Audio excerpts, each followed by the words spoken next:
evening and namaskar and welcome to the second episode of Africa Talks, our weekly show where we try to get more information about what is happening inside Africa. The entire globe has been battling with the COVID crisis, and the pandemic has altered our lifestyle in several ways. While on one hand, most of us are confined to our homes, on the other hand, we are digitally more connected now with the outside world. Be it the school and college classes, be it our office work, be it connecting with friends or socializing, everything is happening digitally now. So while on one hand, physically we are not able to meet our friends and family members and go out and work, on the other hand, I think we are more connected now 24/7. Today,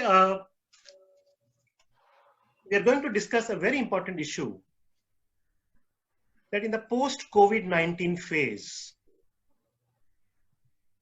how digitalization of economy, as it's going to play a very important role, how Africa is ready to embrace that challenge. And today with me, we have three panelists from different parts of the world who will be sharing their expert views today about the issue. I would like to welcome Mr. Charlie Marshall Nagonu from Cameroon. Mr. Charlie has been working passionately in the field of data rights, in the field of data security. He is also the founding president of Afro Leadership, a CSO promoting human rights. Mr. Charlie, welcome to the discussion. Thank you, and thank you for inviting me here. Today is Mr. Asit Dubey.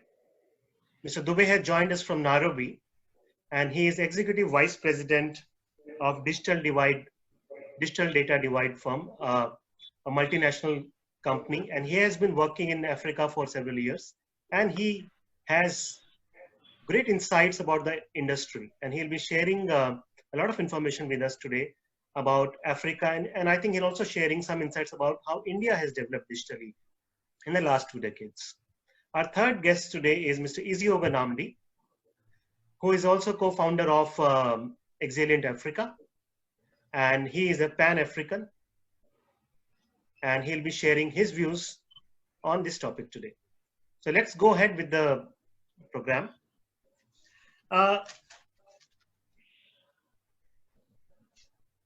Digitalization of Africa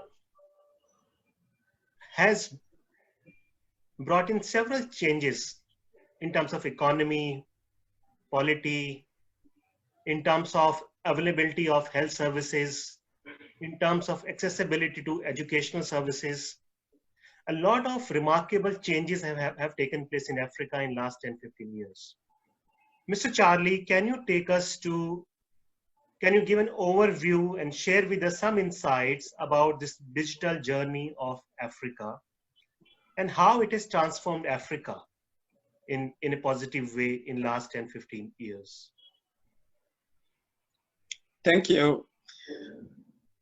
And thank you for inviting me here, and also welcome to all the participants to this very important session and on a very important issue. What I would say is, as first off, is that we've got in the digital technologies and a very wonderful opportunity as Africa, as a continent, you know, to leapfrog development. And given that we've missed various targets with traditional technology, today we see clearly that digital technologies can give us, you know, to cope with new kind of strategies that if our governments in Africa could tap in, we will certainly catch up some of the, you know, some of the opportunities that we've not been benefiting from since for let's say for 5-6 decades now. since independence time.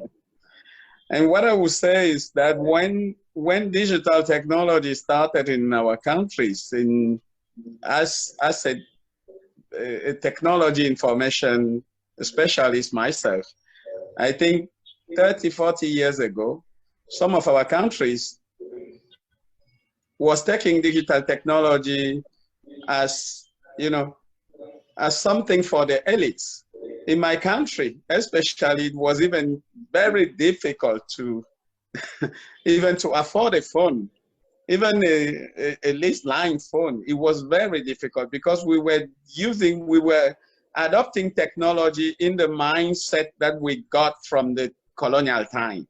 But today, I think given the youth, the strength that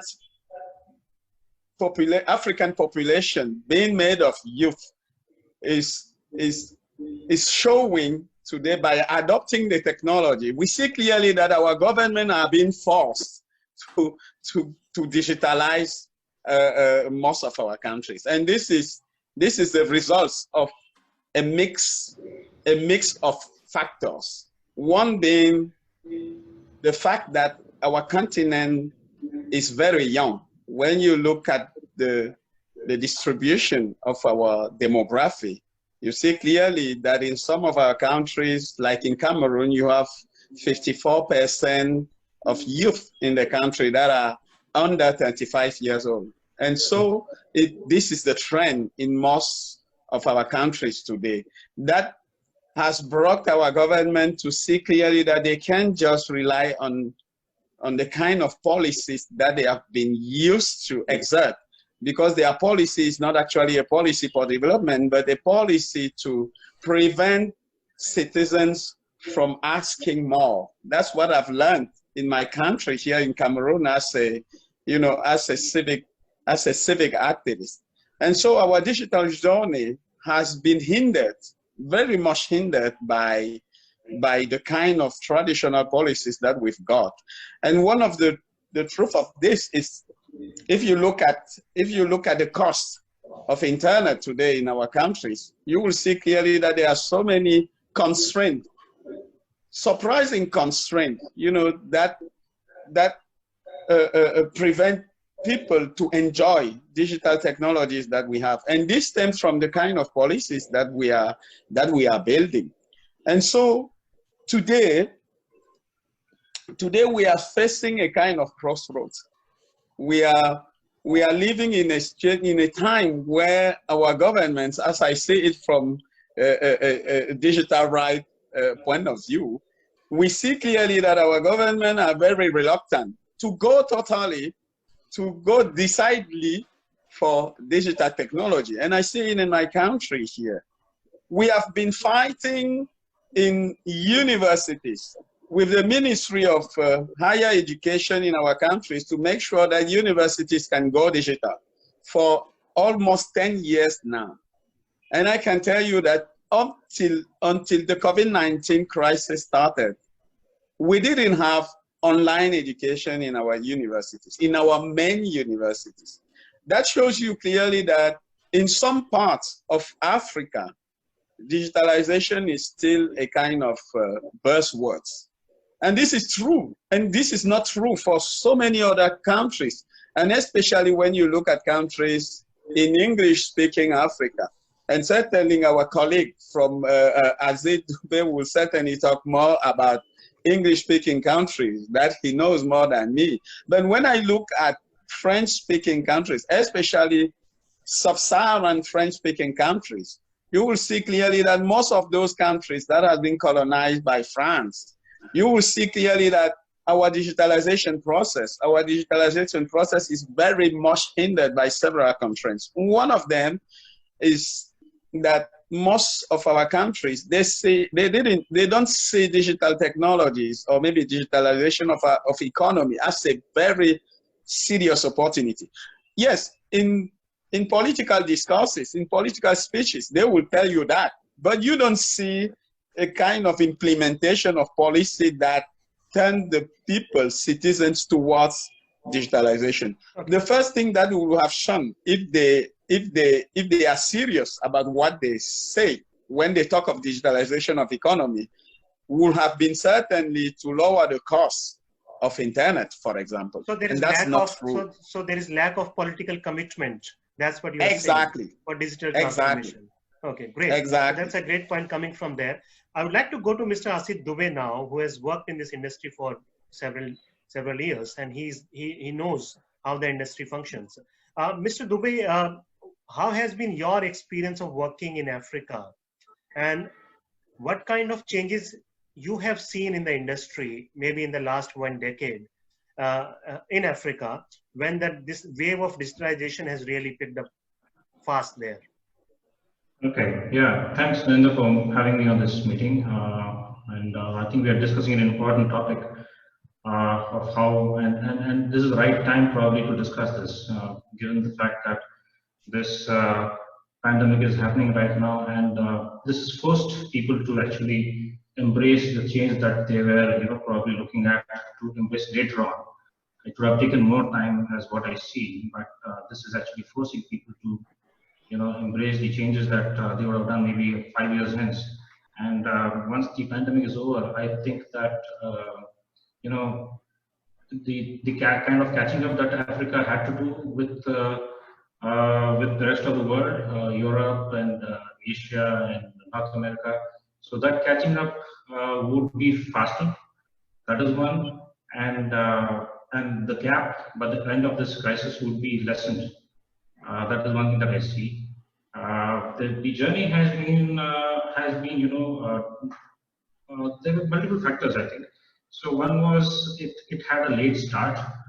Africa generally had a late start. It started off when the world started at around 2000, getting into the cyberspace, getting internet connections all over the place, and computerizing everything, digitalizing everything. So compared to that, Africa was a little lagging behind in most of the cases, and they started at around 2005 or something, I would say, and that actually put them on the back foot for a long time.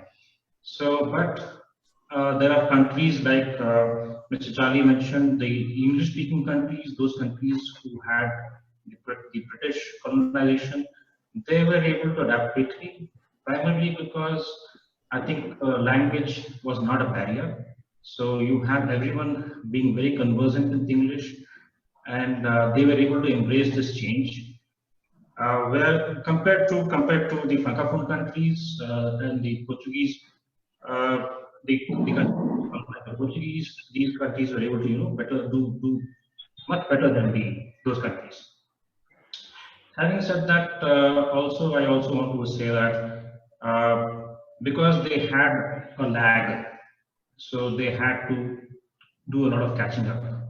Now there were a couple of restricting factors which were there. So one is primarily the education system, mostly of Africa, has not been very great. They were always dependent on people from outside to come and teach them. They always they did not have good course material, or people who could afford to go outside, they would go outside and start their education there, complete their education there. And a result of that is you don't have, and result, cause and action, both are linked together. One is you don't see very many companies, for instance, the automobile companies. You don't have many companies here. You just have assembly plants. You don't have any manufacturing. So most of Africa is heavily dependent on imports from Japanese, Japan, or from European to get the vehicles here. Likewise, okay, those things are changing now, but also this is also because of the fact that there were not proper institutions here in place. So medical facilities were poor. The engineering faculty was not very strong. There was no course material available. So these guys had to really, slog it out to come to a level, which means that the education level was very, very low, and employability was not very, very good. So people who were able to move out did better, and people who stayed here had to stick to their old ways, like farming and and those things. They had to basically stick to farming, mining, basically in certain places. So having said that, again, the affordability of the IT world is not very great here because the market size is not very big. If you compare that with a place like, say, let's say India, the market size is huge, and because our education system was good and we had good universities, a lot of people could study there and then go out and get jobs, or maybe they could do a lot of startups. Our IT, the boom that happened in the 2000s and early and late 90s, that was really what actually drove India forward. But if you compare that with here, that facility was not available. So having said that, now what they are doing is there is a change happening right now. So a lot of universities have been forced to go online. They are doing online courses. They are doing, and a lot of people have realized the value of going digital, and the students now are more tech savvy. At least I see that in countries like Nigeria, Kenya, Rwanda, all these places. They have the flair to they want to change. They want to, like Mr. Charlie again said, the youth is actually driving it. So they are forcing the governments to basically make policies. So you have governments making policies like DG school in Kenya, where the students are given, tabs, and the teachers are given laptops, and there is a force that is basically driving this thing. So eventually, over a period of time, I see that okay, by 2024 or something, even at university level, you would have all colleges mostly digitized. So this is government schools are also getting, the kind of thing that we had in India. So laptops were given in India. So we have tabs given here. Courses are getting online. They are not very, very, on the higher end of technology, but something is being done. The COVID has actually forced them to go digital. It has forced them to do things using Zoom calls, for instance, or Skype calls. They're doing that. They are sending, instead of having learning management system, they don't have that right now, but they are sending PDF files. So that is happening. They are sending they are sending documents, digital stuff, any format to the students, and then they are accessing and have certification centers where these things are happening. So a lot of courses are also the young generation is realizing that okay, if I go on the internet, I can get access to professional courses. So that is also a change that I have noticed. So the younger generation doesn't feel left out because they have access to world-class course material, they have access to world-class teachers, and they are getting that online. They are taking the courses, certifications, everything online, and that thing is happening. Great. Mr. Eziogo, during our discussion today, you are one of the representatives of youth. How do you see Africa, in terms of its digital access and affordability? How do you see Africa doing on that front? Well, I think the digital journey of Africa so far has not been unsuccessful. There's been a lot of tremendous improvement, as many of the panelists have mentioned already, from Mr. Charlie to Mr. Dube. We have just one issue, which is a leadership that is analog based in a digital age. So you cannot compare, you would not expect a lot of things to change overnight, except there is a digital leadership. And once there is a digital leadership, then we can say that we are truly in a digital age. And one good thing, despite the challenges that the coronavirus pandemic has created, is that people are now looking at that option as the only option, because everything is now digital. Even despite the fact that there's going to be cure for the virus and all, or the treatment for it, there's going to be a post-pandemic mindset, whereby people would not really feel safe immediately associating with each other. They still have to depend on digital means, virtual means of connecting with each other. So accessibility has also been an issue because of the lack of a strong political will to pull the African continent towards digitalization. And despite the role of race as a historical driver of economic disparities, traditional socioeconomic prejudices in Africa that see gender imbalance in terms of gender neutrality has also been a factor. You know, we have a lot of male gender population having access to internet as compared to the female gender. Acceptance of digital systems has also been another issue, whereby the fact that the masses are not highly educated on this system actually creates an issue with them accepting it, because sometimes when you tell people to use internet in terms of as payment gateways or making payment, you see they don't really understand the fact that it's safe. You know, they don't trust that system. They want it to happen directly. So there's a lot of issues that boils around acceptance and education. Then the dependency, as was mentioned by Mr. Dube, also is another challenge. Things that are created and invented in Africa is not really appreciated by Africans, because when it's from outside, we believe that to be more sophisticated. And startups is another issue which I think also have been a failure from the part of the government and policymakers. An example is a startup that was there in Lagos, Jumia. It's an online portal where you purchase things online, but now they are having a lot of issues. You know, so, and the same way this COVID-19 offers us a lot of opportunities for startups to sprang up. And most of these startups that are coming up are digitally focused. You know, so if we don't have to redress the issue of analog leadership in Africa, I don't think we'll be able to move swiftly to a digital age. Wonderful. I think every journey has its ups and downs, and I think it's quite possible that COVID-19 challenge might be an opportunity for Africa to really push its digital journey on a fast track.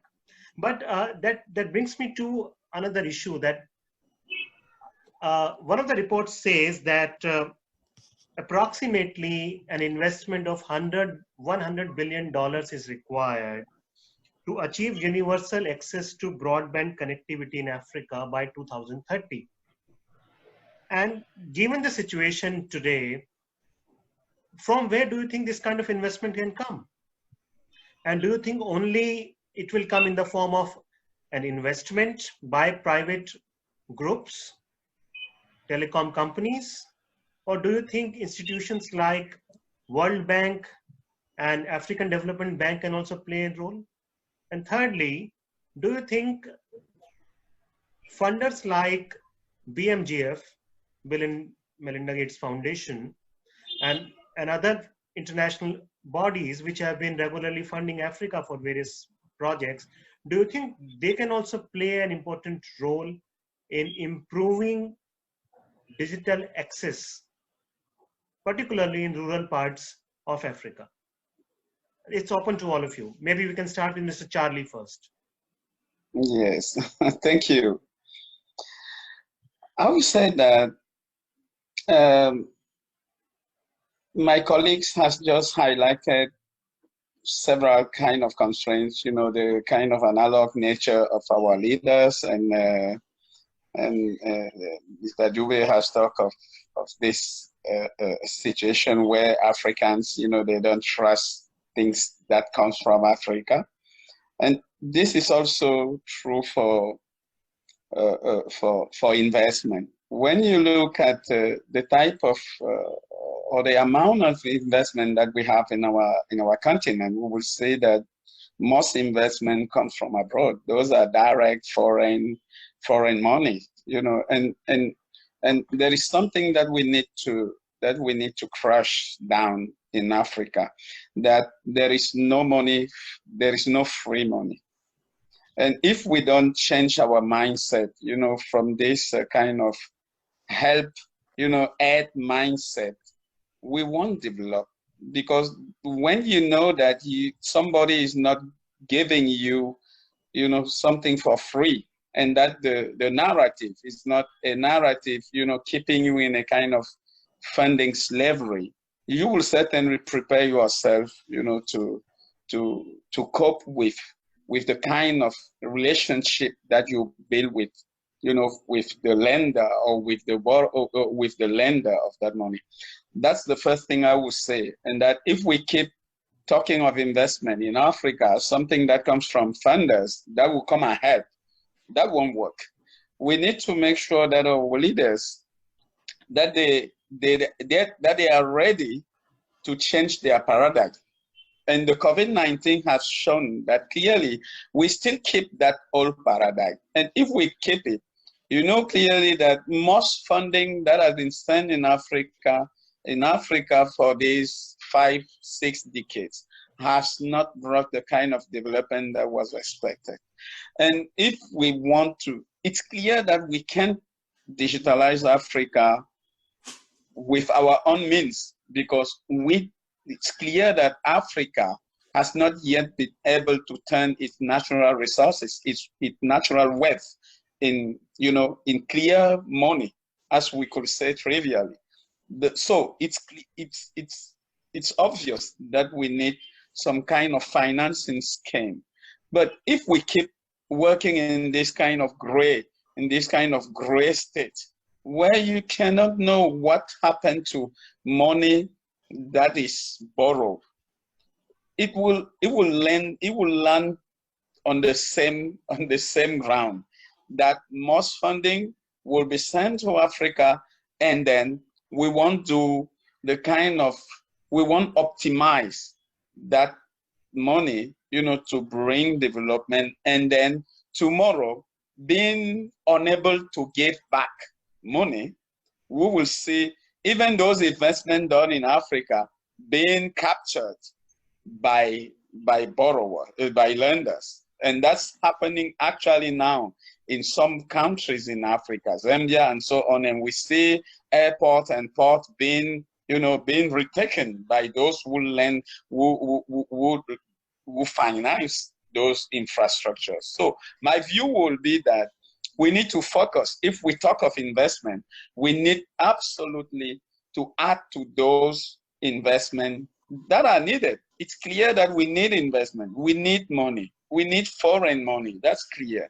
But we need to make sure that as Africans in our continent, that we take all those measures for transparency and accountability that can give us to make sure that we are using money for very strategic investment, and that we are not using that money in kind of spending that don't clearly give us, to exploit the opportunity that are presenting themselves for all. I think that's a very clear point and very strong point made by Mr. Charlie.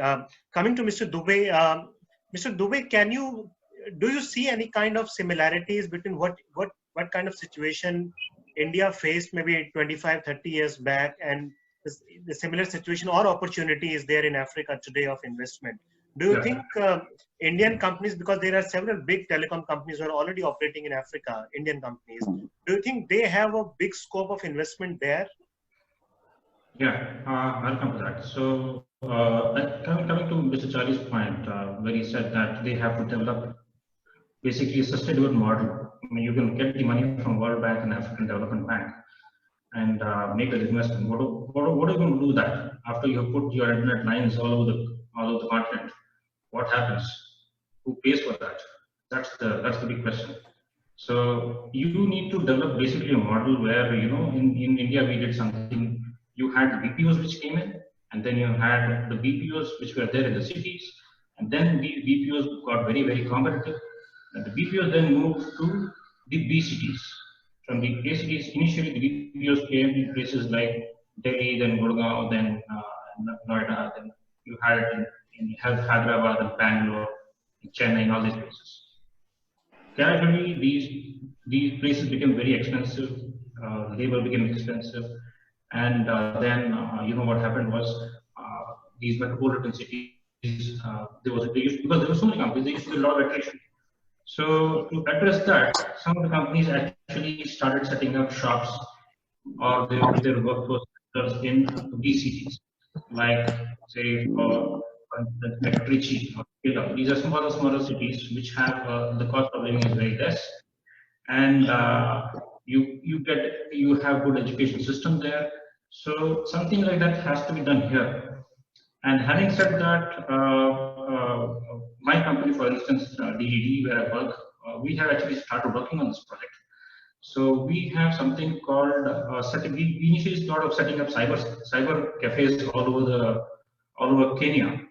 So that started off, but again, we faced the same problem. We said that cyber cafes will not be effective because after some time nobody is going to come because everyone has got smartphones these days and they would be doing everything there. So now the objective has been changed slightly. So we go to all these smaller places, but we make that a sustainable model. I mean, people can come in and use it for maybe filling an online application or something from in the remotest of the villages. So we are taking internet to the remotest of the villages. At the same time, where we find a pool of resources who can actually, take away part of the work which is being done in Nairobi. Nairobi is an expensive place. So something that can be done there, we are offloading that something which is repetitive, doesn't require too much of thinking, doesn't require too much of training. That kind of work goes there and it gets done there. So we are working on a model which is similar to this. And that is how things happened in India also, if you see. Like I already said. So initially you had just the software companies. Then after the software companies, you got the IT-enabled ITES, which is the BPOs and the KPOs. These things came into place. And after that, you have these going to the B cities and then to the C cities. So something called rural BPO was happening in India, and it's still happening in India. So you have these small hubs in different small cities, which basically, and the best thing is the attrition levels are very low. There is no competition, and people who get in once, they tend to stay around, they get trained, and they want to move up the value chain basically. So something like that has to be replicated in Africa. Great. Iziogo, do you think, as Mr. Dubey was mentioning about how in India, how it initially started in the form of BPOs, starting in, urban parts of India, and then KPOs came, and how the demand generated and the business improved. Do you think the same kind of development happening in some African countries where the youth or the startup industry can provide the push now of more digitalization of their country for better economic prospects? Yeah, so basically that is why, from each time we discuss, I tell you I'm a Pan-African, because I always see the development of Africa, the digital empowerment of Africa to be something that needs to go throughout the 55 countries of Africa. It cannot happen in just South Africa. If it happens in only South Africa, then we don't see it as a complete digitalization of the African continent. And what we have been trying to do from our end is connecting African businesses with Asian businesses. I mean, what I mean is that we're trying to get people who are solely interested in investing, not investing on government project, because when you have this analog system, as I repeatedly mentioned, you see that you give money to individuals who are supposed to run a project for the public, and they end up keeping this money in their pocket, or they end up selling public assets to gain personal gains. So it doesn't work that way. And what we are trying so hard to do is see how we can connect African startups, those who are even in digital, like we've got a lot of students here in India who are doing tremendously very well and developing things that we think the African continent needs for a more renewable and sustainable functional system. So we're connecting these students with to be investors, angel investors, and those who actually are doing it for the sake of their own profit. so that we can be able to, if taking these technologies back to Africa, it would not only serve as a game changer, but actually disrupt the analog system that is that's playing a stronghold in the continent. So I think what we just need now is the right set of mind, people who are in the political top that has the will and understands the vision and the drive, so that we don't, at the end of the day, kill this passion that the young ones have. Because when it dies, then it means the resurrection is going to happen in the next generation. And we think our generation has a lot to contribute to the advancement of Africa. And if we are not given a sound opportunity to contribute our own quota right now while we're youthful, then we think we are being robbed. So a lot of people are trying their best. We just need the political will. We need people Great. from so political will is the need of the hour. That's what you're saying. Exactly. So that brings me to the last point of the discussion. Very briefly, I need your inputs on that, and then we'll complete our today's episode. Since digitalization is going to be the next big wave in Africa, what do you think the data privacy and cybersecurity issues that Africa needs to take care of, and what policy level changes are required at this moment? Very briefly, if you can share about that, Mr. Charlie. Yes, I would say that for now in Africa, we don't see this kind of continental will to go for, for a kind of legislation for data protection and data privacy. For now, the Malabo African Union Convention on Data Protection and Cybersecurity has just been ratified by 14 countries over 55, and that's just not normal if we think of this. And you will see clearly that Africa is heading to kind of colonization, even here, kind of digital colonization that has turned to be now a kind of data colonization, because actually multinationals are working in Africa and are just exploiting and raping everything over our data, and nobody is caring about that. And this is because most of the technology and platforms and that use data are multinationals, and they are not even based in Africa. When even though they have some affiliates or maybe representative in Africa, they are not based here. And the fact is that even our servers, those big data servers, they are not in Africa. So most of our data has been just harvested, and located elsewhere out of Africa. And so the best thing to do for our countries, for our government, and I will say for African Union, is to enforce this and strategize around data protection and cybersecurity regulations and make it work. Because if we don't make it work, we see clearly that it will be difficult. Great. Mr. Dubey.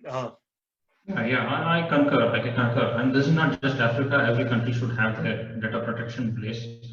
You cannot be, leaking away all your personal information and all your official information, also for that matter. Because I understand the concern that you have everything in the cloud, and it can be things can go wrong.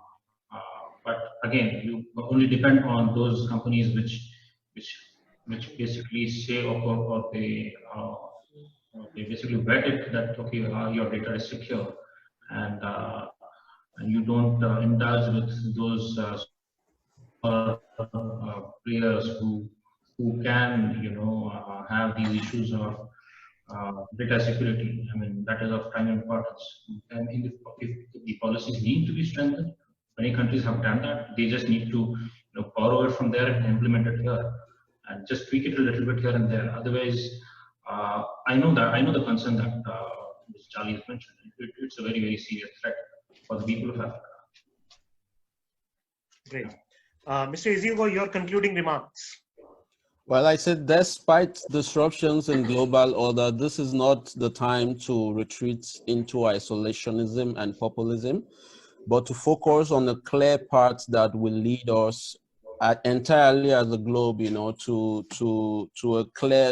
a more transparent, a more progressive future, you know. So I think when we're talking about digitalization and all empowering Africa, we still always need to look at the role that the world has to play also. It's not just on the analog leadership, because when they go to take loans, there are governments who give them loans, knowing clearly that these people are not going to effectively, or the systems are not systems that are effective enough to handle this project. And there is no level of accountability in what ways. At the end of the day, the people's assets are confiscated. So I think a lot has to be done for the people, just as I've told you earlier also on acceptance. The government, we lack leadership, we have rulerships, you know, so it's until we get leadership corrected, I don't think even the policies and the privacies are going to work. Because at the end of the day, even from the extraction of people's data, the government, few individuals in the analog sector still benefit. So I think in a nutshell, Africa needs to fix its leadership, Mr. Charlie. And once we get that right, I think a lot of things will fall in place. Great. So thank you so much, Mr. Charlie, Mr. Dube, and Mr. Eziogo for joining in today's discussion. I think COVID, in a way, has provided a wonderful opportunity for Africa. Exactly. If we have the right kind of political commitment and strategic decision making, I think lives of millions and millions of Africans can change in a very positive way, and they'll be more with accessible and inclusive, you know, digitalization of their lives. So once again, thank you for joining us today. And this was the second episode of Africa Talks. We'll be back again next week with another issue and with 3 more panelists from Africa. Good night and goodbye. Thank you. Thank you very much. Thank you. Au revoir. Au revoir.